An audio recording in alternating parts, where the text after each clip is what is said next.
കൊല്ലത്ത് മരുന്നുകളുടെ പാർശ്വഫലം കൊണ്ട് 9-കാരിക്ക് അപൂർവ രോഗം പിടിപെട്ടു. സ്റ്റീവൻ ജോൺസൺ സിൻഡ്രോം എന്ന രോഗമാണ് കണ്ണനെല്ലൂർ തടത്തിൽമുക്ക് നിസാറിന്റെയും ബെൻസിലയുടെയും മകൾ നിഹാനയ്ക്ക് പിടിപെട്ടത്. ഇപ്പോൾ വെളിച്ചം കാണാൻ കഴിയാതെ വീട്ടിൽ കഴിയുകയാണ് നിഹാന.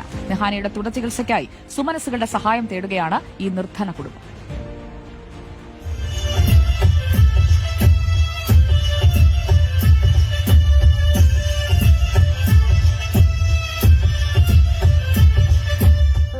നാലാം ക്ലാസ്സിലെ മിടുക്കിക്കുട്ടി. പാട്ടിനും ഡാൻസിനുമെല്ലാം നിഹാന എന്ന 9 വയസ്സുകാരി മുന്നിലുണ്ടാകുമായിരുന്നു. എന്നാൽ ഇപ്പോൾ എല്ലാം മാറിമറിഞ്ഞു. വെളിച്ചം കാണാൻ കഴിയാത്ത മുറിക്കുള്ളിൽ തലമൂടി പുതച്ചു കിടക്കുകയാണ് നിഹാന.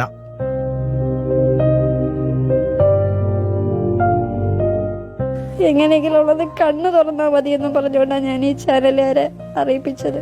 ഞാൻ വിചാരിച്ചു പെട്ടെന്ന് മാറുന്ന അസുഖമായിരിക്കുമെന്ന്.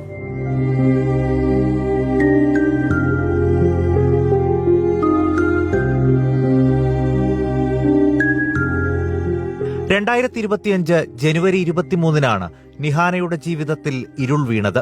കടുത്ത പനിയെ തുടർന്ന് കൊല്ലം ജില്ലാശുപത്രിയിൽ ചികിത്സയ്ക്കായെത്തി.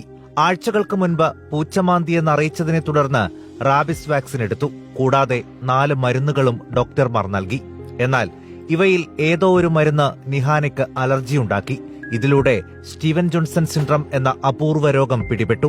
ജനുവരി 23 പനി വന്ന് ഡിസ്ട്രിക്റ്റിൽ കൊണ്ടുപോയി. അങ്ങനെ പനിയുടെ മരുന്ന് അതിനു മുന്നേ വേറൊരു പ്രൈവറ്റ് ഹോസ്പിറ്റലിലും കൊണ്ടുപോയി മരുന്നെടുത്ത്. അപ്പം പൂച്ച സ്ക്രാച്ച് ചെയ്ത കാര്യം ഞങ്ങളൊന്ന് പറഞ്ഞു. അപ്പം അതിന് കുത്തിയപ്പെടുത്തു. അപ്പം അതിനോട് തുടർന്ന് കുഞ്ഞിന് കുത്തിയപ്പെടുത്തത് ഏത് ആശുപത്രിയിൽ? ഡിസ്ട്രിക്ട് ഹോസ്പിറ്റലിൽ. അപ്പം ഡോക്ടർമാർ പറയുന്ന 5 മരുന്നിന് അലർജിയായി. അപ്പോൾ ശരീരം ഫുള്ളും പൊട്ടി തൊലിയൊക്കെ പോയി. മോളിപ്പോൾ കണ്ണ് തുറക്കത്തില്ല.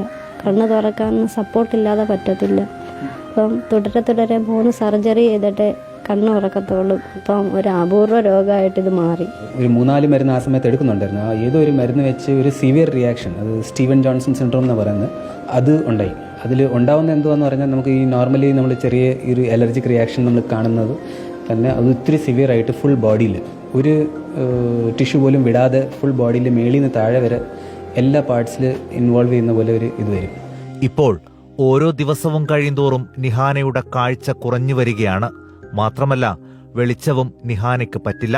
ചുറ്റുമുള്ള ടിഷ്യൂസ് എല്ലാം ഒരു ഫൈബ്രോസ് ചെയ്ത് സിക്കാട്രൈസ് ചെയ്തുകൊണ്ടിരിക്കും. അത് കാരണം ഉണ്ടാകുന്ന പ്രശ്നം എന്ന് പറഞ്ഞാൽ ഇനിയിപ്പം നമ്മൾ ഹെൽത്തി ആയിട്ടിരിക്കുന്ന കോർണിയം കൂടെ ഡാമേജ് ആവാനുള്ള ചാൻസിലേക്കാണ് പോയിക്കൊണ്ടിരിക്കുന്നത്. എത്രയും പെട്ടെന്ന് എന്തെങ്കിലും ചെയ്തില്ലെന്നുണ്ടെങ്കിൽ അതിന്റെ ഇപ്പോൾ ഉള്ള കാഴ്ച നശിക്കാൻ ചാൻസ് ഉണ്ട്. പെയിന്റിംഗ് തൊഴിലാളിയായ പിതാവ് നിസാറിന് മകളുടെ തുടർ ചികിത്സയ്ക്കായി പണമില്ല. ഇപ്പോൾ ദിവസേന 1000 രൂപയിലധികം വിലയുള്ള മരുന്നുകൾ വേണം. മകളുടെ ചികിത്സയ്ക്കായി എല്ലാം വിറ്റു. ഇനി കയ്യിൽ ഒന്നുമില്ല. വേഗത്തിൽ ചികിത്സ നൽകിയാൽ മറ്റു കുട്ടികളെപ്പോലെ സ്കൂളിൽ പോകാൻ കഴിയുമെന്ന് ഡോക്ടർമാർ അറിയിച്ചിട്ടുണ്ട്. ഇതിനായി സുമനസുകളുടെ സഹായം തേടുകയാണ് ഈ കുടുംബം. റിപ്പോർട്ടർ, കൊല്ലം.